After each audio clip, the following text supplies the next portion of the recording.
Good morning friends, जैसे हम solve करते हैं एग्रीकल्चर लाइव टेस्ट सीरीज़ के बारे में, जिसका पार्ट नंबर सेकंड ये रहने वाला है। अगर आपने पार्ट फर्स्ट क्लियर नहीं किया है तो पार्ट फर्स्ट आपको मिल जाएगा आई बटन पर, ठीक है। राइट हैंड साइड में ऊपर साइड आपको दिख रहा होगा एक आई बटन, तो वहाँ पर आप जैसे ही टैप करोगे वहाँ पर आपको पार्ट फर्स्ट मिल जाएगा, तो वहाँ से आप उस टेस्ट को क्लियर कर सकते हो। आज की इस वीडियो को स्टार्ट करने से पहले मैं आपसे बोलना चाहूँगा यार, हाँ कि इस वीडियो को आपको एंड तक जरूर देखना है, क्योंकि यार इस सीरीज़ में जितने भी क्वेश्चंस लिए जा रहे हैं वो सभी मोस्ट इंपॉर्टेंट है और एक एग्जाम के लिए काफ़ी बेस्ट यूजफुल रहने वाले हैं। और इसके साथ साथ अगर चैनल को अभी तक सब्सक्राइब नहीं किया है तो चैनल को सब्सक्राइब भी कर लेना और पास के बेल आइकन जरूर दबा देना, जिससे जब भी हमारे को नई वीडियो अपलोड की जाए तो वो सबसे पहले आपको प्राप्त हो। ठीक है, चलो आज की वीडियो स्टार्ट करते हैं। आज का नया सीख लेते हैं।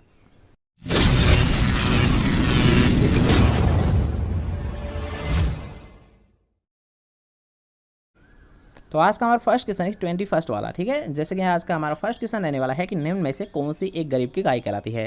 तो एक कॉमन क्वेश्चन है, आप बता दोगे, जल्दी से बताइए कि गरीब की गाय किसे बोलता है। भेड़ को बोलता है, भैंस को बोलता है, मुर्गी को बोलता है, फिर बकरी को बोलता है।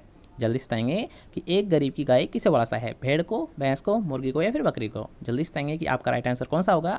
तो आपको पता होगा यार, अगर आप पूछा जाता है एक गरीब की गाय तो किसे बोलता है, बकरी को बोलता है। किसे बोलता है, बकरी को बोलता है। इसके साथ साथ हम लास्ट क्वेश्चन को भी करना चाहेंगे, क्योंकि यार एक मोस्ट इंपॉर्टेंट क्वेश्चन है। तो आप 20 क्वेश्चन में देख लीजिए कि इसमें आपसे पूछा है कि भारतीय कृषि अनुसंधान परिषद में कौन सी डीम्ड यूनिवर्सिटी है। याद रखना, यहाँ पर आपसे पूछा है डीम्ड यूनिवर्सिटी के बारे में। तो सबसे पहले आपको ये पता होना चाहिए डीम्ड यूनिवर्सिटी होती कितनी है। डीम्ड यूनिवर्सिटी होती कितनी है, तो कितनी होती है, 4 होती है। अब इसी के बारे में यहाँ पर पूछा गया है कि जो 4 यूनिवर्सिटी है, मान लीजिए डीम्ड यूनिवर्सिटी, तो कौन कौन सी है। ऑप्शन आप देख लीजिए यार, हाँ कि IVRI, IISS, IARI या CIFE। तो इसे डायरेक्ट कर लेते हैं क्योंकि ज़्यादा टाइम लगेगा इसमें। तो यार हाँ कि अगर बात करते हैं क्या कि यानी जो 4 डीम्ड यूनिवर्सिटी थी वो कौन कौन सी है, तो कौन सा यार हाँ राइट आंसर आपका सेकंड ऑप्शन है। क्योंकि यार हाँ अगर बात करते हैं 4 जो डीम्ड यूनिवर्सिटी थी वो कौन कौन सी थी यार हाँ, IARI, इनको चारों को जरूर याद रखना कि अगर पूछा जाता है जो डीम्ड यूनिवर्सिटी है, कई बार आपसे एग्जाम में पूछा गया है ये क्वेश्चन है, इसलिए आपको इसका विशेष ध्यान रखें। IARI जो कि कहाँ पर स्थित है यार हाँ, इंडियन एग्रीकल्चर रिसर्च इंस्टीट्यूट कहाँ पर स्थित, न्यू दिल्ली में स्थित है। कहाँ पर स्थित है, न्यू दिल्ली में स्थित है। अगर बात करते हैं सेकंड की, अर्थात NDRI, इसके फुल फॉर्म क्या होती है यार, नेशनल डेयरी रिसर्च इंस्टीट्यूट। क्या होती है, NDRI, national dairy research institute होती है, जो कि कहाँ पर स्थित है यार हाँ, NDRI मतलब करनाल हरियाणा में स्थित है। कहाँ पर स्थित है, करनाल हरियाणा में स्थित है। ठीक है, सभी को थोड़ा सा ध्यान से समझना कि अगर आप पूछते हैं IARI के बारे में, तो IARI कहाँ पर स्थित है, न्यू दिल्ली में स्थित है, जिसकी फुल फॉर्म क्या होती है, इंडियन एग्रीकल्चर रिसर्च इंस्टीट्यूट होती है। नेक्स्ट था हमारा NDRI, जिसकी फुल फॉर्म क्या होती है, नेशनल डेयरी रिसर्च इंस्टीट्यूट होती है, जो कि कहाँ पर स्थित होती है, करनाल हरियाणा में स्थित होती है। कहाँ पर स्थित होती है, करनाल हरियाणा में स्थित होती है। ठीक है, नेक्स्ट पर आइए। नेक्स्ट में आपसे पूछा है CIFE। तो यह CIFE होता क्या है, तो सबसे पहले ये आपको पता होना चाहिए कि CIFE होता क्या है। तो central institute of fisheries education. क्या होती है यार, central institute of fisheries education इसकी फुल फॉर्म होती है। और अगर बात करते हैं कहाँ पर स्थित है, तो मुंबई महाराष्ट्र में। कहाँ पर स्थित है, मुंबई महाराष्ट्र में स्थित है। ठीक है, लास्ट की हम बात करते हैं कि IVRI, तो आपको पता होगा Indian veterinary research institute, Indian veterinary research institute, जो कि कहाँ पर स्थित है यार, इज्जत नगर। कहाँ पर स्थित है, इज्जत नगर उत्तर प्रदेश में स्थित है। याद रखना कि अगर आप पूछते हैं IARI, तो IARI मतलब इंडियन एग्रीकल्चर रिसर्च इंस्टीट्यूट। अगर बात करते हैं जो कि यार हाँ IARI कहाँ पर स्थित है, न्यू दिल्ली में स्थित है।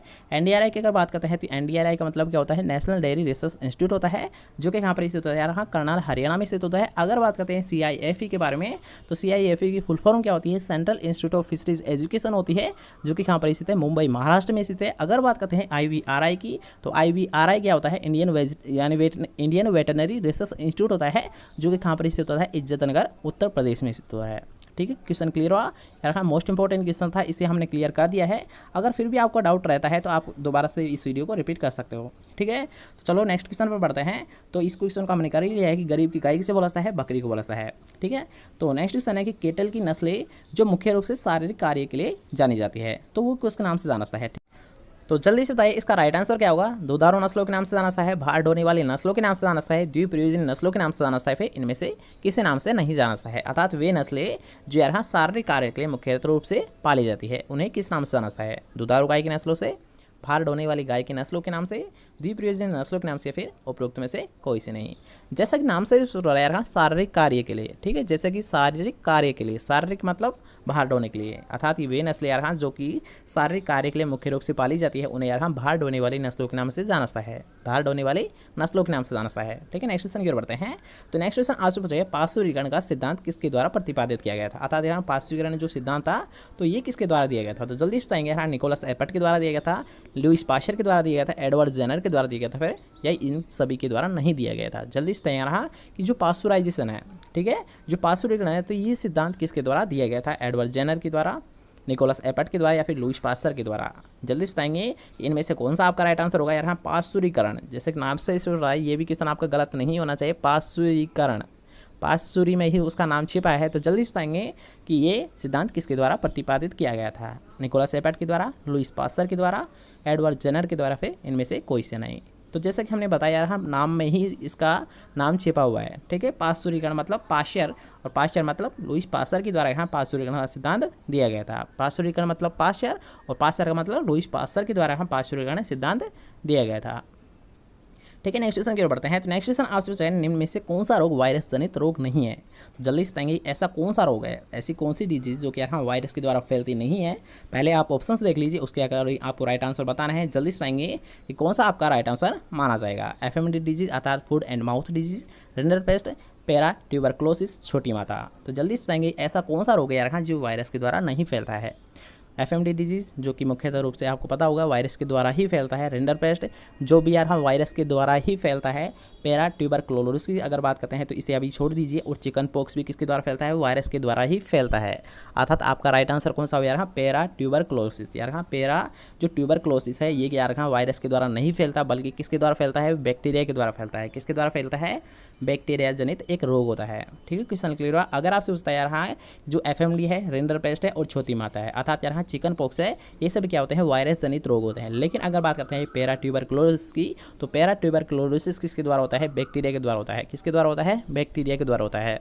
ठीक है, क्वेश्चन क्लियर। नेक्स्ट क्वेश्चन की बात करते हैं कि मैड काउ डिजीज का मानव रूप है। यार हाँ कि मैड काउ डिजीज को मानव रूप यहाँ पर पूछा गया है। एक मोस्ट इंपॉर्टेंट क्वेश्चन है, आपको जल्दी से बताना है मैड काउ डिजीज का मानव रूप क्या होता है। स्क्रैपी होती है, CJD होता है, एडस होता है, फिर रेबीज होती है। जल्दी से बताएंगे कि मैड काउ डिजीज का मानव रूप कौन सा होता है। स्क्रैपी होता है, CJD होता है, एडस होता है, फिर रेबीज होता है। जल्दी से बताएंगे इसका राइट आंसर क्या होगा कि मैड काउ जो डिजीज होती है इसका मानव रूप किसे माना जाता है, स्क्रैपी को माना जाता है, CJD को माना जाता है, एडस को माना जाता है, फिर रेबीज को माना जाता है। जल्दी से बताएंगे इसका राइट आंसर क्या होगा।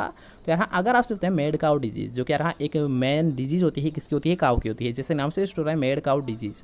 और अगर बात करते हैं यहाँ मैड काउ डिजीज पहले तो होती क्या है इसके बारे में थोड़ा सा डिस्कस कर लेते हैं। तो यहाँ मैड काउ डिजीज ये होती है यहाँ जो दूषित खाना खाने से, ठीक है, जो काउ होती है, जो गाय होती है, ये अगर मान लीजिए कोई कंटामिनेट अर्थात दूषित खाना खा जाती है तब ये डिजीज होती है। और अगर बात करते हैं किसके द्वारा, यहाँ प्रियोन्स के द्वारा। ठीक है, प्रियोन होते हैं, तो प्रियोन पड़े होते हैं, यानी जो दूषित भोजन होता है उसमें क्या होते हैं, प्रियोन होते हैं। क्या होते हैं, प्रियोन होते हैं। तो इन्हीं के द्वारा यहाँ क्या होती है, मैड काउ डिजीज होती है, जो कि किसकी एक मेजर डिजीज यहाँ गाय की होती है, काउ की होती है।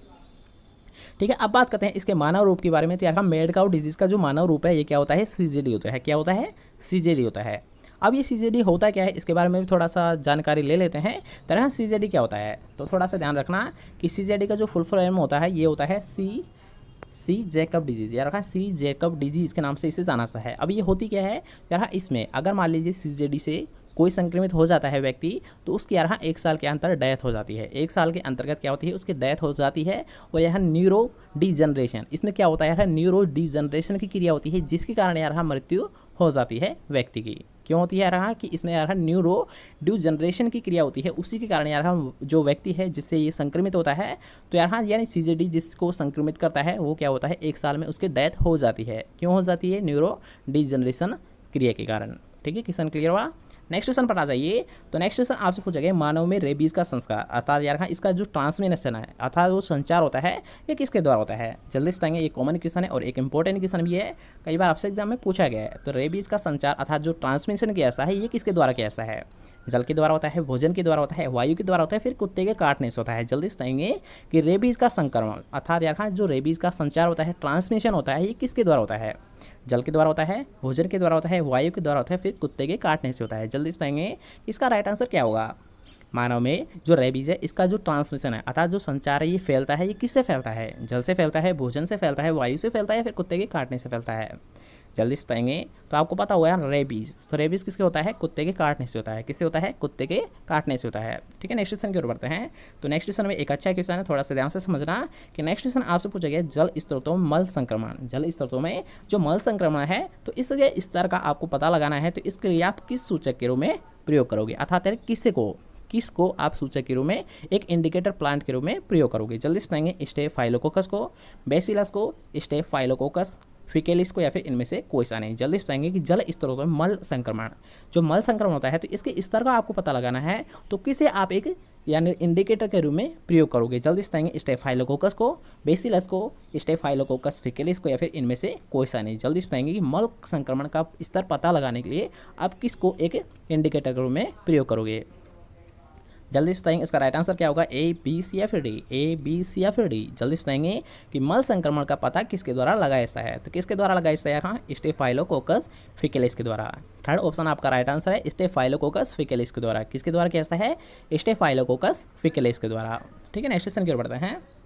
तो नेक्स्ट क्वेश्चन यार हाँ सुमेलित क्वेश्चन है, और मैंने हर 1000 बार आपसे कहा होगा कि सुमेलित क्वेश्चन यार हाँ चाहे आप इस क्वेश्चन को ज़्यादा टाइम दिया करो, बस इस क्वेश्चन को थोड़ा सा ज़्यादा टाइम ही दिया करो। ठीक है, तो इस क्वेश्चन को करने से पहले यार हाँ कि अगर आपसे पूछा जा रहा है कि मलेरिया, ठीक है, एक एक पॉइंट को क्लियर करना चाहिए जब भी सुमेलित क्वेश्चन आना चाहिए आपसे। ठीक है, तो नहीं तो अदरवाइज उसे छोड़ देना चाहिए। अगर मान लीजिए वो नहीं आ रहा है तो उसे छोड़ दो, बेशक उसे छोड़ दो, लेकिन अगर आप कर रहे हो तो उसे ज़्यादा टाइम दो, एक्स्ट्रा टाइम दीजिए, तब जाकर वो क्वेश्चन आपका राइट आंसर होगा। ठीक है, जैसे कि हम इसे क्लियर करते हैं तो यहाँ सबसे पहले आपको ये पता होना चाहिए कि मलेरिया किसके द्वारा फैलता है। ये तो आपको पता होगा कि मलेरिया किसके द्वारा फैलता है? एनाफ्लीज मच्छर के द्वारा फैलता है। ठीक है, ये तो आपको पता है कि मलेरिया किससे होता है? एनाफ्लीज मच्छर के द्वारा होता है। ठीक है, अगर मान लीजिए आपको सेकंड ऑप्शन नहीं आ रहा है और थर्ड ऑप्शन आपको आ रहा है, ठीक है, मान लीजिए कि डेंगू आपको आ रहा है कि डेंगू किससे होता है? ये भी मच्छर से होता है। किस मच्छर से होता है? एडिस मच्छर से होता है। कौन से होता है? कि मलेरिया आपको पता है कि मादा एनाफ्लीज मच्छर से होता है, ये आपको सभी को पता होगा। अगर बात करते हैं डेंगू, मान लीजिए क्लोरेला आपको नहीं आ रहा, अर्थात हैजा किससे होता है? ये आपको नहीं आ रहा है। ठीक है, कोई दिक्कत नहीं है, लेकिन मलेरिया आपको पता है कि एनाफ्लीज मच्छर से होता है, और डेंगू जो मलेरिया होता है ये किससे होता है? एडिस मच्छर से होता है। ठीक है, 2 पॉइंट आपको आते हैं। 2 पॉइंट आपको मान लीजिए नहीं आते हैं तो इससे आपके यार हाँ 50 क्वेश्चन यानी 50% चांस बन जाते हैं कि ये क्वेश्चन आपका राइट आंसर ही होगा।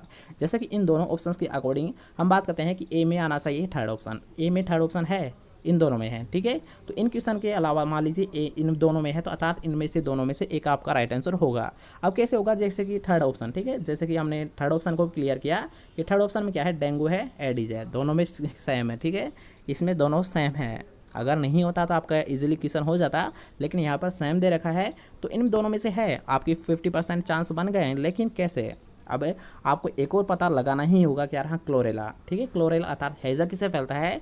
तो हैजा यार हाँ घरेलू मक्खी के द्वारा होता है। किससे होता है यार हाँ? क्लोरेला घरेलू मक्खी से होता है। किससे होता है? घरेलू मक्खी से होता है। और अगर बात करते हैं स्लीपद अर्थात एलेफेंटाइटिस होता है, ये होता है क्यूलेक्स वायरस के द्वारा। क्यूलेक्स के द्वारा होता है, सॉरी वायरस नहीं होता, शायद ये कुछ और होता है, कवक होता है शायद, ये नाम मुझे याद नहीं आ रहा है, मैंने 12th में पढ़ा था। तो इसको थोड़ा सा ध्यान से समझना है रखा कि एलिफेंटाइसिस आपको पता होगा किसके द्वारा होता है? क्यूलेक्स के द्वारा होता है। ठीक है, तो मलेरिया किसके द्वारा होता है ये आपको पता चल गया है, एनाफ्लीज के द्वारा होता है। क्लोरेला किसके द्वारा होता है? अर्थात हैजा किसके द्वारा होता है? मक्खी के द्वारा होता है। तो सेकंड फोर्थ अर्थात आपका राइट आंसर होता है फोर्थ ऑप्शन। ठीक है, याद रखना। इसे एक और बात देख लीजिए कि अगर आपसे पता चल रहा है कि जो मलेरिया होता है ये होता है एनाफ्लीज। ठीक है, अगर बात करते हैं हैजा तो हैजा होता है घरेलू मक्खी के द्वारा। अगर बात करते हैं डेंगू तो डेंगू किससे होता है? एडिस मच्छर के द्वारा होता है। और अगर बात करते हैं स्लीपद के बारे में तो स्लीपद क्या होता है? क्यूलेक्स के द्वारा होता है। किसके द्वारा होता है? क्यूलेक्स के द्वारा होता है। ठीक है, क्वेश्चन क्लियर। नेक्स्ट क्वेश्चन की ओर बढ़ते हैं। तो नेक्स्ट क्वेश्चन आपसे है भारत में प्रथम पशु चिकित्सा महाविद्यालय, पशु चिकित्सा विज्ञान महाविद्यालय कहाँ पर खोला गया था? जल्दी से खोलेंगे, बताएंगे यार हाँ कि प्रथम पशु चिकित्सा महाविद्यालय कहाँ पर स्थापित किया गया था? मुंबई में, कोलकाता में, चेन्नई में, फिर बेंगलोर में? जल्दी से बताएंगे भारत में प्रथम पशु चिकित्सा महाविद्यालय कहाँ पर खोला गया था? मुंबई में, कोलकाता में, चेन्नई में, फिर बेंगलोर में? जल्दी से बताएंगे इसका राइट आंसर क्या होगा कि जो प्रथम वेटनरी महाविद्यालय थी अर्थात जो कॉलेज थी इसकी स्थापना कहाँ पर की गई थी? मुंबई में, कोलकाता में, चेन्नई में, फिर बेंगलोर में? जल्दी से बताएंगे इसकी स्थापना कहाँ पर की गई थी? तो ये इसकी स्थापना की गई थी कोलकाता में। कहाँ पर की गई थी यार? हाँ, जो प्रथम पशु चिकित्सा विज्ञान महाविद्यालय है तो इसकी स्थापना की गई थी कोलकाता में। कहाँ पर की गई थी? कोलकाता में की गई थी। ठीक है, नेक्स्ट क्वेश्चन की बात करते हैं। तो नेक्स्ट क्वेश्चन आ रहा है एक मोस्ट इंपॉर्टेंट क्वेश्चन है, कई बार आपसे एग्जाम में पूछा भी गया है कि जो पॉलीमरेज चेन रिएक्शन होती है इसका आविष्कार किसके द्वारा किया गया था? तो जल्दी से बताएंगे यार। हाँ, पीसीआर। जैसे यार हाँ, पीसीआर टेक्निक भी आप जानते हो कि पीसीआर टेक्निक है तो इसकी खोज किसके द्वारा की गई थी? जल्दी से बताएंगे कि एच खुराना के द्वारा, कैरी मुलिस के द्वारा, वाटसन और क्रिक के द्वारा या फिर जॉनसन के द्वारा। जल्दी से बताएंगे कि जो पीसीआर टेक्निक अर्थात पॉलीमरेज चेन रिएक्शन है तो इसकी खोज किसके द्वारा की गई थी? एच जी खुराना के द्वारा, कैरी मुलिस के द्वारा, वाटसन और क्रिक के द्वारा, फिर जॉनसन के द्वारा। जल्दी से बताएंगे इसका राइट आंसर क्या होगा? जल्दी से बताएंगे कि पीसीआर के द्वारा अर्थात पीसीआर की खोज किसके द्वारा की गई थी? खुराना के द्वारा, कैरी मुलिस के द्वारा, वाटसन और क्रिक के द्वारा, फिर जॉनसन के द्वारा।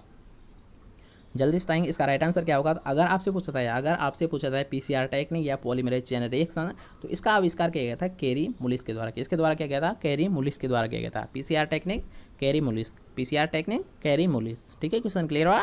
नेक्स्ट क्वेश्चन के बढ़ते हैं। तो नेक्स्ट क्वेश्चन आपसे पूछा गया विश्व में प्रथम कायिकीय विधि से उत्पन्न क्लोन जंतु है अर्थात यार जो फर्स्ट क्लोन था। ये तो आपको पढ़ा होगा यार, कई बार इस क्वेश्चन को आपने क्लियर कर लिया है तो ये क्वेश्चन आपका गलत नहीं होना चाहिए। तो जल्दी से बताएंगे जो फर्स्ट क्लोन था वो कौन सा था? यहाँ पर नाम पूछा गया उसका, तो जल्दी से बताएंगे यार हाँ, फर्स्ट क्लोन कौन था? पोली थी, डोली थी, सिल्ली थी या फिर चिया थी? जल्दी से बताएंगे जो फर्स्ट क्लोन था वो कौन था? पोली थी, डोली थी, सिल्ली थी या फिर चिया था? जल्दी से बताएंगे कि फर्स्ट क्लोन कौन था? पोली थी, डोली थी, सिल्ली थी या फिर चिया था? जल्दी से बताएंगे इसका राइट आंसर क्या होगा?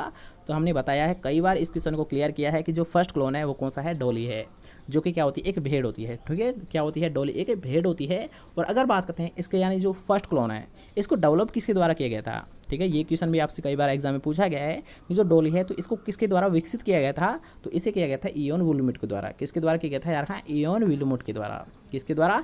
इयोन विल्मोट के द्वारा। अर्थात यार हाँ कि फर्स्ट क्लोन कौन सा था? डोली था, जो कि क्या होती है? एक भेड़ होती है और जिसकी खोज अर्थात जिसको विकसित किया गया था इयोन विल्मोट के द्वारा। ठीक है, तीनों पॉइंट क्लियर हुए यार। हाँ, अगर आपसे पूछता है फर्स्ट क्लोन तो कौन सा होता है? डोली होता है। डोली क्या होती है? एक भेड़ होती है और जिसकी खोज किसके द्वारा की गई थी अर्थात जिसके विकसित किसके द्वारा किया गया था? इयोन विल्मोट के द्वारा किया गया था। ठीक है, क्वेश्चन क्लियर हुआ? नेक्स्ट क्वेश्चन, उससे पहले अगर आपको वीडियो पसंद आ रही है तो वीडियो कर दीजिए एक लाइक, चैनल को अभी तक सब्सक्राइब नहीं किया है तो चैनल को कर लीजिए सब्सक्राइब और पास के बेल आइकन जरूर दबा देना, जिससे जब भी हमारे को नई वीडियो अपलोड की जाए तो वो सबसे पहले आपको प्राप्त हो। ठीक है, नेक्स्ट क्वेश्चन की ओर बढ़ते हैं। तो नेक्स्ट क्वेश्चन आपसे पूछा है पेनिसिलिन की खोज किसके द्वारा की गई थी? जल्दी से बताएंगे कि जो पेनिसिलिन है, सबसे पहले यार हाँ कि पेनिसिलिन होती क्या है? एक एंटीबायोटिक होती है। क्या होती है? एक फर्स्ट एंटीबायोटिक होती है। तो जल्दी से बताएंगे कि एंटीबायोटिक है तो इस पेनिसिलिन की खोज किसके द्वारा की गई थी? जेसी बोस की, लुईस पास्टर के द्वारा, एडवर्ड जेनर के द्वारा, फिर अलेक्जेंडर फ्लेमिंग के द्वारा। जल्दी से बताएंगे पेनिसिलिन की खोज किसके द्वारा की गई थी? जेसी बोस के द्वारा, लुईस पास्टर के द्वारा, एडवर्ड जेनर के द्वारा, फिर अलेक्जेंडर फ्लेमिंग के द्वारा। जल्दी से बताएंगे जो पेनिसिलिन है इसकी खोज किसके द्वारा की गई थी?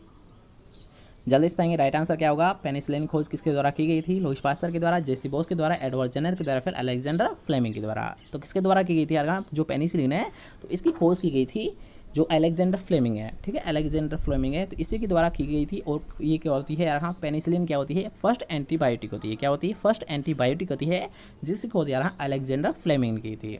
ठीक है, क्वेश्चन के लिए और नेक्स्ट क्वेश्चन की बात करते हैं कि ऊँट क्या है। अब ये क्वेश्चन यार मोस्ट इंपॉर्टेंट है, इसे आपको जरूर याद रखना है कि ऊँट क्या होता है। जल्दी से बताएंगे कि ऊँट क्या है? रोमिनेंट होता है, नॉन रोमिनेंट होता है, स्यूडो रोमिनेंट होता है, या फिर इनमें से कोई सा नहीं होता है?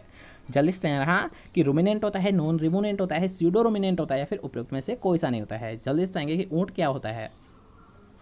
यहाँ पर उसी के बारे में बात की गई है यार हाँ कि अगर आपने पढ़ा होगा कि रोमिनेंट पाई जाता है या नहीं पाया है, ये आपको पता है तो ये क्वेश्चन आप इजीली सोल्व कर सकते हो। ठीक है, मैं हिंट दे देता हूँ कि रोमिनेंट जब पाया जाता है या फिर नहीं पाया है, ये आपको पता होना चाहिए। ये क्वेश्चन आप इजीली सोल्व कर सकते हो। जल्दी से बताएंगे, आप जल्दी से बताएंगे कि ऊँट क्या होता है? रोमिनेंट होता है, नॉन रिमोनेंट होता है, स्यूडो रोमिनेंट होता है, या फिर उपयुक्त में से कोई सा नहीं होता है? जल्दी से बताएंगे रोमिनेंट होता है या फिर नहीं होता है? जल्दी से बताएंगे इसका राइट आंसर क्या होता है। यहाँ अगर बात करते हैं ऊँट क्या होता है तो ये क्या होता है यार? स्यूडो रोमिनेंट होता है। क्या होता है? एक स्यूडो रोमिनेंट यानी एनिमल होता है। ठीक है, क्वेश्चन क्लियर हुआ यार हाँ? एकमात्र कैसा है स्यूडो रोमिनेंट पशु है? कौन सा होता है? ऊँट होता है।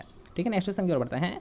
तो नेक्स्ट क्वेश्चन आपसे पूछा डबल सिका पाई जाती है। डबल सिका किस में पाई जाती है? सूअर में पाई जाती है, मुर्गी में पाई जाती है, घोड़े में पाई जाती है, फिर गाय में पाई जाती है? जल्दी बताएंगे डबल सिका किस में पाई जाती है? सूअर में, मुर्गी में, घोड़े में, या फिर गाय में? जल्दी बताएंगे डबल सिका किस में पाई जाती है? सूअर में, मुर्गी में, घोड़े में, या फिर गाय में? तो यार अगर आप सोचते हैं डबल सिका के बारे में तो ये पाई जाती है मुर्गी में। किस में पाई जाती है? मुर्गी में पाई जाती है। ठीक है, नेक्स्ट क्वेश्चन की ओर बढ़ते हैं। तो नेक्स्ट क्वेश्चन आपसे पूछा है घोड़े में रेसे का पाचन होता है, रुमेन में होता है, छोटी आंत में होता है, आमाशय में होता है, फिर बड़ी आंत में होता है। जल्दी से बताएंगे कि घोड़े में रेसे का पाचन कब होता है, अर्थात किस में होता है, रुमेन में होता है, छोटी आंत में होता है, आमाशय में होता है, फिर बड़ी आंत में होता है। जल्दी से बताएंगे कि राइट आंसर क्या होगा। घोड़े में रेसे का पाचन कहाँ पर होता है ये आपको बताना है। तो जल्दी से बताएंगे रुमेन में होता है, छोटी आंत में होता है, आमाशय में होता है, फिर बड़ी आंत में होता है। जल्दी से बताएंगे घोड़े में रेसे का पाचन कहाँ पर होता है, रोमेन में, छोटी आंत में, आमाशय में, पे बड़ी आंत में। तो यार हाँ, अगर आपसे रेसे का पाचन, ठीक है, रेसे के पाचन के अगर आपसे पूछा जा रहा है तो कहाँ पर होता है, बड़ी आंत में होता है। कहाँ पर होता है, बड़ी आंत में होता है। ठीक है, नेक्स्ट क्वेश्चन की बात करते हैं कि रासायनिक रूप से अम्ल अघुलनशील राख, अर्थात यार हाँ एस क्या होती है। ठीक है, जो राख होती है ये होती क्या है, रासायनिक रूप से। ठीक है, रासायनिक रूप से आपको बताना है, अर्थात इसका नाम क्या होता है, रासायनिक नाम क्या होता है।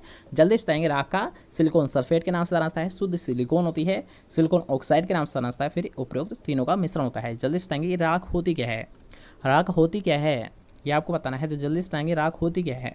सिलिकॉन सल्फेट होती है, शुद्ध सिलिकॉन होती है, सिलिकॉन ऑक्साइड होता है, या फिर ये तीनों का मिश्रण होती है। राख होती क्या है, ऑप्शन सही से देख लीजिए कि राख होती क्या है। सिलिकॉन सल्फेट होती है, शुद्ध सिलिकॉन होती है, सिलिकॉन ऑक्साइड होती है, फिर ये तीनों का मिश्रण होती है। जल्दी से बताएंगे सिलिकॉन अर्थात राख होती क्या है, एस होती क्या है। तो क्या होती है यार, अगर आपसे पूछा रहा है राख के बारे में, ठीक है, अगर आपसे पूछता है राख या एस के बारे में तो क्या होती है, सिलिकॉन ऑक्साइड को यार हाँ राख के नाम से जानता है। किसे जानता है यार हाँ, सिलिकॉन ऑक्साइड को ही राख के नाम से जानता है। ठीक है, नेक्स्ट क्वेश्चन की बात करते हैं कि चारे के रूप में कोमल ज्वार टेंडर सोरगम खिलाने का परिणाम क्या होता है, रिजल्ट क्या होता है। चारे के रूप में यार हाँ कोमल ज्वार को खिला रहे हो, ठीक है, कोमल ज्वार को आप खिला रहे हो, तो इसके परिणाम क्या होंगे, इसके रिजल्ट क्या होंगे ये आपको बताना है। तो जल्दी से बताएंगे नाइट्रेट विषाक्तता होगी, साइनाइड विषाक्तता होगी, एपोनिन विषाक्तता होगी, या फिर ऑक्सलेट विषाक्तता होगी। जल्दी से बताएंगे कि अगर मान लीजिए आप ज़्यादा मात्रा में जो कोमल ज्वार है, ठीक है, यानी जो कच्ची जो ज्वार होती है उसे अगर आप ज़्यादा मात्रा में खिला रहे हो तो उसका परिणाम क्या होगा, उसका रिजल्ट क्या होगा, ये आपसे पूछा जा रहा है। तो जल्दी से बताएंगे कि राइट आंसर क्या होगा। नाइट्रेट विषाक्तता होगी, साइनाइड विषाक्तता होगी, एपोनिन विषाक्तता होगी, या फिर ऑक्सलेट विषाक्तता होती है। जल्दी से बताएंगे यार हाँ कोमल ज्वार खिलाने का परिणाम क्या होता है। तो इस क्वेश्चन को यार हाँ कि आप ऐसे सॉल्व कर सकते हो कि आपको पता होगा ज्वार में क्या होता है। आपको पता होगा यार हाँ एक टॉक्सिक पदार्थ पाया है, कौन सा पाया है, HCN पाया है। क्या पाया है, HCN होता है, अर्थात यार हाइड्रोसाइनिक अम्ल पाया है। आपको पता है ना, अगर इस क्वेश्चन को ऐसे ही सोल्व कर सकते हो। ठीक है, थोड़ा सा ध्यान से समझना कि कोमल ज्वार है, आपको पता होगा HCN अम्ल पाया है। क्या पाया है, हाइड्रोसाइनिक अम्ल पाया है। क्या पाया है, हाइड्रोसाइनिक अम्ल होता है। हाइड्रोसाइनिक मतलब साइनाइड। ठीक है, हाँ इसमें है क्या है, हाइड्रोसाइनिक मतलब साइनाइड। अर्थात यार हाँ कि अगर मान लीजिए आप कोमल ज्वार या फिर जो कच्ची ज्वार है इसे अधिक मात्रा में अगर पशुओं को खिला रहे हो ना, तो इससे क्या होगा यार हाँ, जो साइनाइड है, ठीक है, जो साइनाइड विषाक्तता है तो इसकी मात्रा बढ़ जाएगी, जो कि क्या होती है यार हाँ पशु के लिए एक हानिकारक होती है। और अगर ज़्यादा मात्रा में अगर आप कोमल ज्वार या फिर कच्ची ज्वार को खिला रहे हो तो वो पशु की जान भी ले सकती है। अर्थात यार हाँ ये किसको जनरेट करती है, ये करती है साइनाइड विषाक्तता को। किसे करती है यार हाँ, साइनाइड विषाक्तता को करती है। ठीक है, क्वेश्चन क्लियर हुआ। नेक्स्ट क्वेश्चन की ओर बढ़ते हैं। तो नेक्स्ट क्वेश्चन आपसे पूछा है साइलेज में सूखे पदार्थ की मात्रा कितनी होती है। याद रखना यहाँ पर आपसे पूछा है सूखे पदार्थ के बारे में। ठीक है, यहाँ पर आपसे पूछा है सूखे पदार्थ के बारे में। तो जल्दी से बताएं यहाँ कि इसका राइट आंसर क्या होता है। अर्थात यहाँ साइलेज है तो इसमें सूखे पदार्थ कितना होता है, 10 से 15% होता है, 20 से 30% होता है, 40 से 50% होता है, फिर 70 से यानी 60 से 70% होता है। जल्दी से बताएंगे इसका राइट आंसर क्या होगा। साइलेज में सूखे पदार्थ की मात्रा कितनी होती है, 10 से 15% होती है, 20 से 30% होती है, 40 से 50% होती है, फिर 60 से 70% होती है। जल्दी से बताएंगे इसका राइट आंसर क्या होगा। 10 से 15%, 20 से 30%, 40 से 50% या फिर 60 से 70%। जल्दी से बताएंगे इसका राइट आंसर क्या होगा। साइलेज में सूखे पदार्थ की मात्रा कितनी होती है। तो आपको पता होगा यार हाँ साइलेज, तो यार हाँ साइलेज में सूखे पदार्थ है इसकी मात्रा कितनी होती है, 40 से 50 होती है। कितना होती है, 40 से 50% होती है। ठीक है, इसके साथ साथ रहेगा एक और मोस्ट इंपॉर्टेंट क्वेश्चन बनता है कि एक होता है साइलेज, एक होता है हे। ठीक है, एक होता है साइलेज, एक होता है हे। तो सबसे पहला जो क्वेश्चन बनता है इन दोनों से तो वो बनता है यार हाँ साइलेज सबसे बेस्ट किसका बनता है, तो यार हाँ साइलेज बनता है सबसे ज़्यादा यानी सबसे अच्छा बनता है मक्के का। ठीक है, किसका बनता है, मक्का फसल का बनता है। और अगर बात की जाए हे की तो हे सबसे बेस्ट बनता है बरसीम का। किसका बनता है, बरसीम का बनता है। ठीक है, फर्स्ट क्वेश्चन तो ये हुआ कि अगर आपसे पूछता है साइलेज सबसे बेस्ट किसका बनता है, सबसे अच्छा किसका बनता है, तो ये बनता है मक्के का। अगर बात करते हैं हे की तो हे किसका बनता है, सबसे अच्छा ये बनता है बरसीम का। ठीक है, दोनों पॉइंट क्लियर है। इसके साथ साथ एक और पॉइंट आपको ध्यान रखना है कि अगर आपसे पूछता है, अगर आपसे पूछा जा रहा है साइलेज में नमी कितनी होती है, ठीक है, नमी से भी क्वेश्चन पूछा जाता है, तो साइलेज और हे इन दोनों में नमी कितनी होती है ये भी क्वेश्चन मोस्ट इंपॉर्टेंट है। कई बार आपसे एग्जाम में पूछा गया है तो इसका भी आपको विशेष जानना का है। तो जल्दी से बताएंगे साइलेज में नमी कितनी होती है। साइलेज में नमी कितनी होती है और हे में नमी कितनी होती है। अब यार हाँ, यहाँ पर आपको इस बात पर कन्फ्यूज़ हो सकता है कि किस में नमी ज़्यादा होती है, ठीक है। तो यार हाँ, अगर आप सोचते हैं साइलेज के बारे में, ठीक है, साइलेज में नमी कितनी होती है पहले ये जान लीजिए, फिर आपको एक शॉर्ट ट्रिक दी जाएगी जिससे कि आप इस क्वेश्चन को भूल नहीं सकते हो, कभी भी भूल नहीं पाओगे, ठीक है। तो सबसे पहले यार हाँ, कि अगर आपसे पूछता है साइलेज में नमी, तो साइलेज में नमी होती है यार हाँ 60 से 70%। कितनी होती है? 60 से 70, या फिर डायरेक्ट 70 याद रखना, आपको डायरेक्ट याद रखना 70%। कितनी होती है यार? इसमें नमी होती है 70% होती है। कितनी होती है? 70% होती है, ठीक है। अगर बात करते हैं हे में, तो हे में यार हाँ 15 से 20% पाइती है। कितनी होती है यार हाँ? नमी 15 से 20% होती है, ठीक है। क्वेश्चन क्लियर हुआ कि साइलेज में होती है यार हाँ 70%, और अगर बात करते हैं हे में नमी, तो हे में नमी होती है 15 से 20%। अब इसे कैसे याद रखोगे, अर्थात यार हाँ कि आपको ये कैसे पता चलेगा कि साइलेज में नमी ज़्यादा होती है, हे में ज़्यादा होती है। यार हाँ, इस क्वेश्चन को करने से पहले इस बात को ज़रूर से ध्यान रखना कि कैसे आप इसे याद रखोगे। तो इसे आप ऐसे याद रख सकते हो, मान लीजिए ये जो साइलेज है, ठीक है, मान लीजिए कोई साइलेज है, तो साइलेज को किससे तैयार किया जाता है? साइलेज जो साइलो गड्ढा होता है, ठीक है, साइलेज को जिस गड्ढे में तैयार किया जाता है उसे बोला जाता है साइलो गड्ढे के नाम से, ठीक है।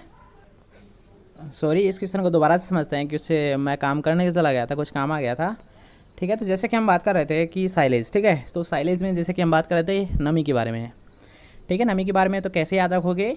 तो इसे आप ऐसे याद रख पाओगे यार हाँ, साइलेज, ठीक है, साइलेज जो तैयार करते हैं, जो गड्ढा होता है, ठीक है, जो गड्ढा होता है उसे बोला जाता है साइलो। किस नाम से जाना जाता है?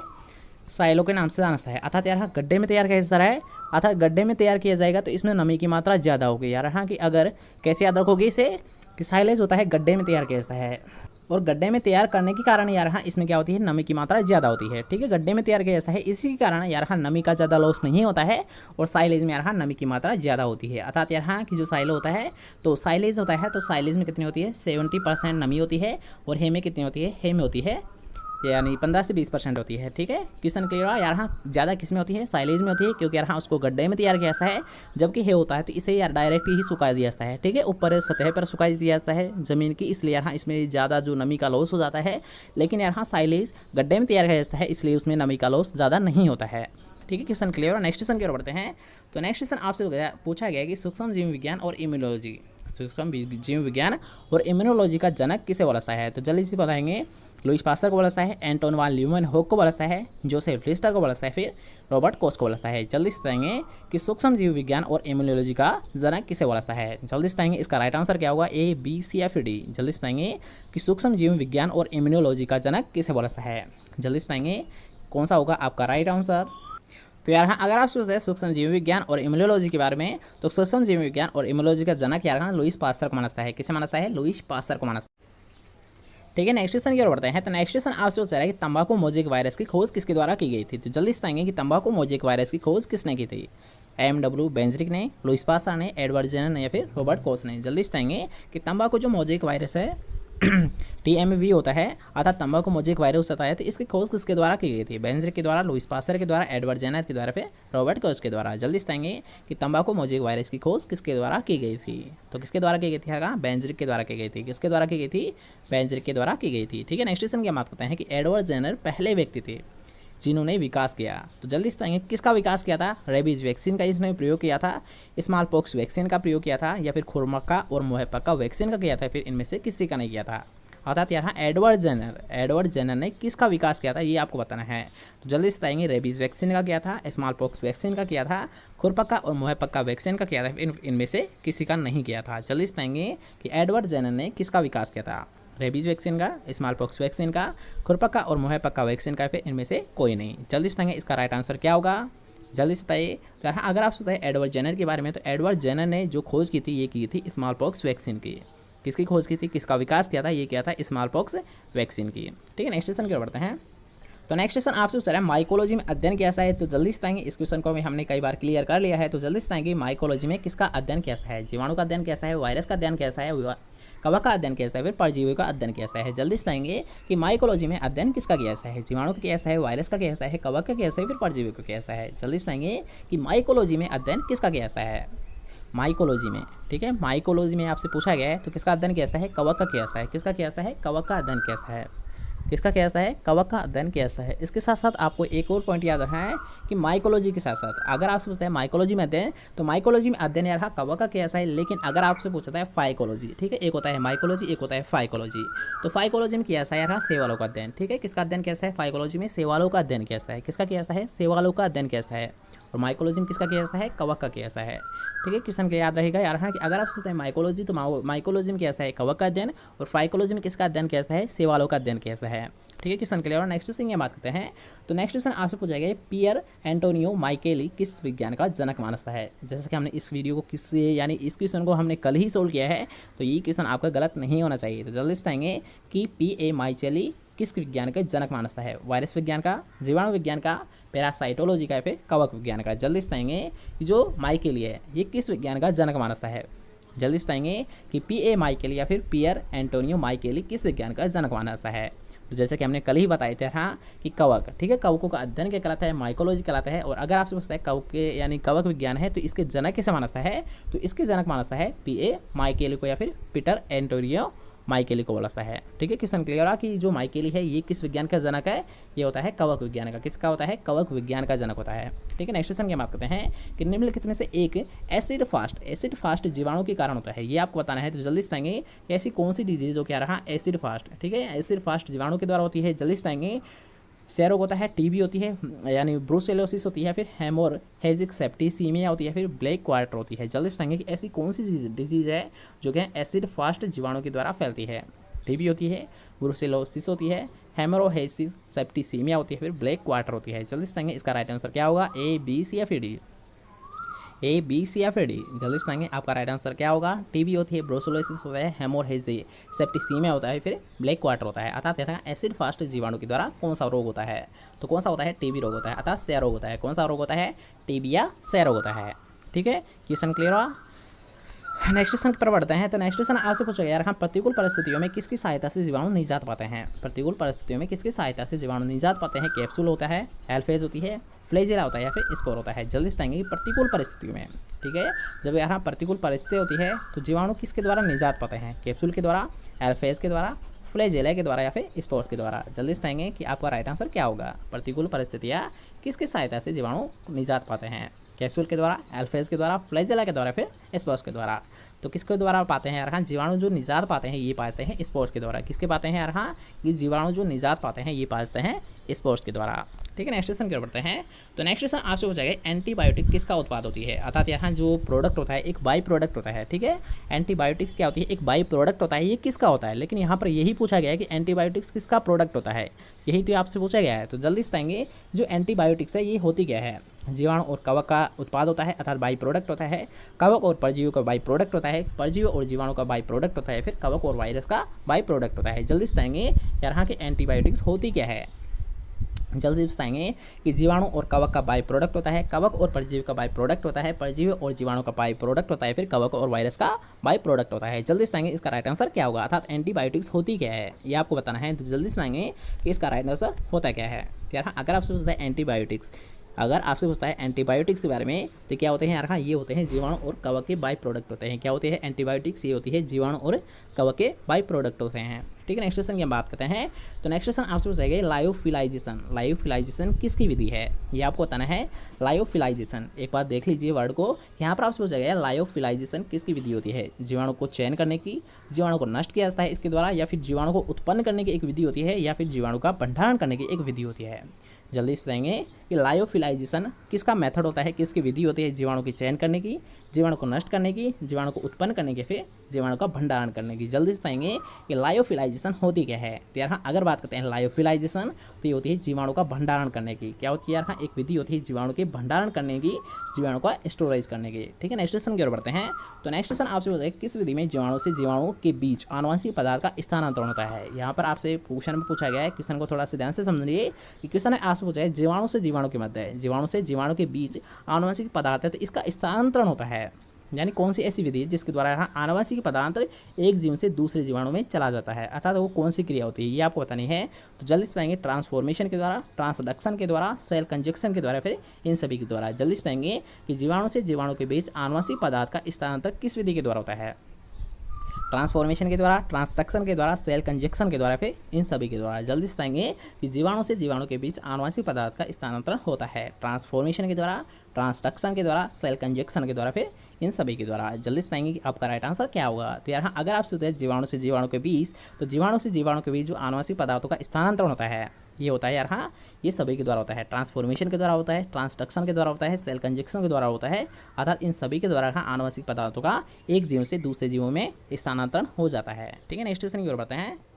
तो नेक्स्ट क्वेश्चन आपसे पूछेगा निम्न में से कौन सा संक्रमण पशुओं में सेक्सुअली ट्रांसमिटेड होता है। अर्थात यहाँ पर आपको बताना है सेक्सुअली ट्रांसमिटेड कौन सी डिजीज होती है। तो इसे मैं डायरेक्ट क्लियर कर देता हूँ, ये आपसे नहीं आ पाएगा क्योंकि एक हार्ड क्वेश्चन है। अगर आपको आता है तो अच्छी बात है, तो जल्दी से बताइए A, B, C या फिर D। जल्दी से बताएंगे सेक्सुअल ट्रांसमिटेड कौन सी डिजीज होती है। अगर आपको आता है तो ठीक है, नहीं आता तो कोई दिक्कत नहीं है कि सेक्सुअली ट्रांसमिटेड कौन सा डिजीज होती है। तो आपने ये डिजीज नहीं पढ़ी है इसलिए डायरेक्ट क्लियर कर देते हैं यार हाँ, कैम्फाइलो फैक्टर होता है। क्या होता है ये कैम्फाइलो फैक्टर याद हाँ, एक होती है सेक्सुअल ट्रांसमिटेड डिजीज होती है। क्या होती है, सेक्सुअली ट्रांसमिटेड डिजीज होती है। ठीक है, नेक्स्ट क्वेश्चन की बात करते हैं कि निम्नलिखित रोगों में से कौन सा रोग संक्रमण कीटों के काटने से होता है। कीड़ों के काटने से होता है। कौन सा डिजीज यार हाँ ऐसी है जो कि कीड़ों के काटने से होती है। जल्दी से बताएंगे ब्लैक वाटर होती है, ब्लू टंग होती है, ब्रूसिलोसिस होती है, फिर खुरपका और मुहपका होती है। जल्दी से बताएंगे यार हाँ, कीड़ों के काटने से कौन से रोग होता है। तो कौन सा होता है, ब्लू टंग होता है। कौन सा होता है यार हाँ, ब्लू टंग होता है। कौन सा होता है, ब्लू टंग होता है कीड़ों के काटने से। ठीक है, नेक्स्ट क्वेश्चन की बात करते हैं कि ट्यूबरकुलिन परीक्षण। ट्यूबरकुलिन जो परीक्षण किया जाता है ये किसके लिए किया जाता है, तो इसे भी हम डायरेक्ट क्लियर कर लेते हैं। यहाँ ट्यूबरकुलिन जो टेस्ट किया जाता है ये क्या जाता है, एलर्जी टेस्ट। किसके लिए किया जाता है यहाँ, जो ट्यूबरकुलिन परीक्षण है तो ये कैसा है, एलर्जी टेस्ट। किसके लिए कैसा है, एलर्जिक टेस्ट करने के लिए यहाँ ट्यूबरकुलिन परीक्षण किया जाता है। ठीक है, नेक्स्ट क्वेश्चन की बात करते हैं कि साधारणतः किसके निदान के लिए इंट्राडर्मल एलर्जिक टेस्ट किया जाता है, ये आपको बताना है। तो जल्दी से बताएंगे कि इंट्राडर्मल एलर्जिक जो टेस्ट है ये किसके लिए किया जाता है, एंथ्रेक्स के लिए, सैरो के लिए, रेबीज के लिए, फिर खुरपका और मुहपका के लिए। जल्दी से बताएंगे कि इंट्राडर्मल एलर्जिक टेस्ट किसके द्वारा किया जाता है, एंथ्रेक्स के लिए, सैरो के लिए, रेबीज के लिए, फिर खुरपका और मुहपका के लिए। जल्दी से बताएंगे कि इंट्राडर्मल एलर्जिक टेस्ट क्यों किया जाता है, किसके लिए किया जाता है। तो जैसा कि हमने बताया था यहाँ इंट्राडर्मल एलर्जी टेस्ट तो ये कैसा है, टीबी या सैरो के लिए। किसके लिए कैसा है यहाँ, इंट्राडर्मल एलर्जी टेस्ट तो ये कैसा है, सैरो या टीबी के लिए। ठीक है, नेक्स्ट क्वेश्चन की बात करते हैं कि साधारणतः है वायरस का आनुवंशिक पदार्थ क्या होता है। याद रखें यहाँ पर आपसे पूछा है कॉमन, यार जो साधारणतः होता है यहाँ पर वही पूछा गया है कि साधारणतः वायरस का आनुवंशिक पदार्थ कौन सा होता है, डीएनए आरएनए होता है, डीएनए आरएनए होता है, केवल डीएनए होता है या फिर केवल आरएनए होता है। जल्दी से बताएंगे कि साधारणतः वायरस का आनुवंशिक पदार्थ कौन सा होता है, डीएनए आरएनए होता है, डीएनए आरएनए होता है, केवल डीएनए होता है, फिर केवल आरएनए होता है। तो हाँ, साधारणतः की अगर बात की जाए, साधारणतः की अगर बात की जाती है साधारणतः वायरस का आनुवंशिक पदार्थ तो कौन सा होता है, केवल आरएनए होता है, केवल आरएनए होता है। ठीक है, साधारणतः की अगर बात की जाए अर्थात यार जो कॉमनली जो आनुवंशिक पदार्थ होता है वायरसों का वो क्या होता है, केवल आरएनए होता है। ठीक है, नेक्स्ट क्वेश्चन की बात करते हैं। तो नेक्स्ट क्वेश्चन आपसे पूछा गया है कि साधारणतः पशु वायरस का कल्चर तैयार करते हैं एम्ब्रायोनिक एग्स में, सेल कल्चर में, लेबोरेटरी पशुओं में या फिर उपयुक्त सभी में।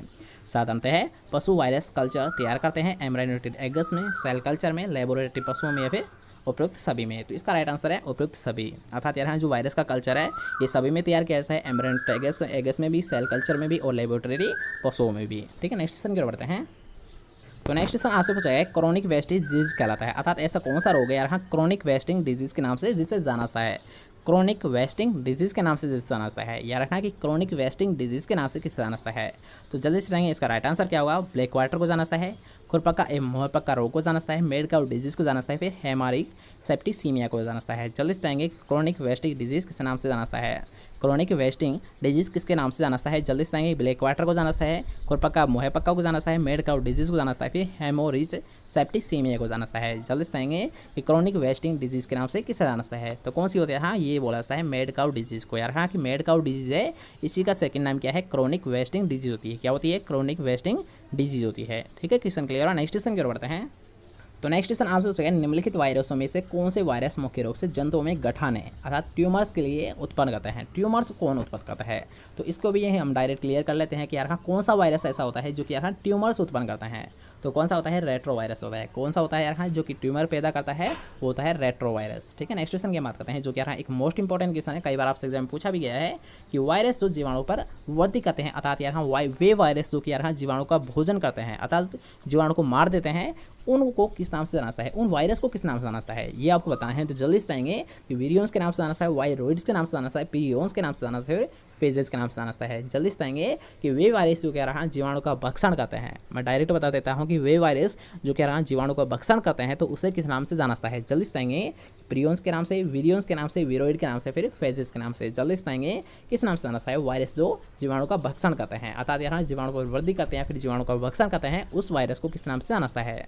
तो कौन सा होता है यहाँ बैक्टीरियोफेजेस होता है। कौन सा होता है बैक्टीरियोफेजेस। कौन सा होता है बैक्टीरियोफेजेस मतलब फेजेस आपका राइट आंसर है। क्योंकि यार हाँ बैक्टीरियोफेजेस क्या होता है कि बैक्टीरियोफेजेस एक ऐसा वायरस होता है जो कि यार हाँ जीवाणु को भक्षण करता है अर्थात जीवाणु को मार देता है। क्या होता है जीवाणु पर वृद्धि करता है और उनका भक्षण कर लेता है। वो वायरस कौन सा होता है बैक्टीरियोफेगस होता है। ठीक है, नेक्स्ट क्वेश्चन की बात करते हैं कि स्ट्रेगेल्स आर्थिक रूप से किसका महत्वपूर्ण रोग है। स्ट्रेगेल्स आर्थिक रूप से किसका महत्वपूर्ण रोग है। घोड़े का होता है, मवेशी का होता है, भेड़ या बकरी का होता है, फिर कुत्ते का होता है। जल्दी से पाएंगे स्ट्रेगल्स आर्थिक रूप से किसका एक मुख्य रोग होता है। घोड़े का होता है, मवेशी का होता है, भेड़ या बकरी का होता है या फिर कुत्ते का होता है। जल्दी से पाएंगे स्ट्रेंगल्स आर्थिक रूप से किसका एक मुख्य रोग होता है। घोड़े का होता है, मवेशी का होता है, भेड़ या बकरी का होता है, फिर कुत्ते का होता है। जल्दी से पाएंगे किसका होता है स्ट्रेगल्स आर्थिक रूप से रोग, तो ये होता है घोड़े का। किसका होता है घोड़े का होता है। नेक्स्ट क्वेश्चन है जो कि आज का हमारा लास्ट क्वेश्चन है कि मवेशियों में थनैला रोग का कारण क्या होता है। जल्दी से पाएंगे थनैला रोग किसके द्वारा फैलता है। जीवाणु के द्वारा, वायरस के द्वारा, कवक के द्वारा, फिर माइकोप्लाज्मा के द्वारा। जल्दी से पाएंगे कि जो मैस्टाइटिस है अर्थात यहाँ थनैला रोग है ये किसके द्वारा फैलता है। जीवाणु के द्वारा, वायरस के द्वारा, कवक के द्वारा, फिर माइकोप्लाज्मा के द्वारा। जल्दी से पाएंगे इसका राइट आंसर क्या होगा जो कि आज का हमारा लास्ट क्वेश्चन है। जल्दी से पाएंगे मैस्टाइटिस या थनैला रोग किसके द्वारा फैलता है।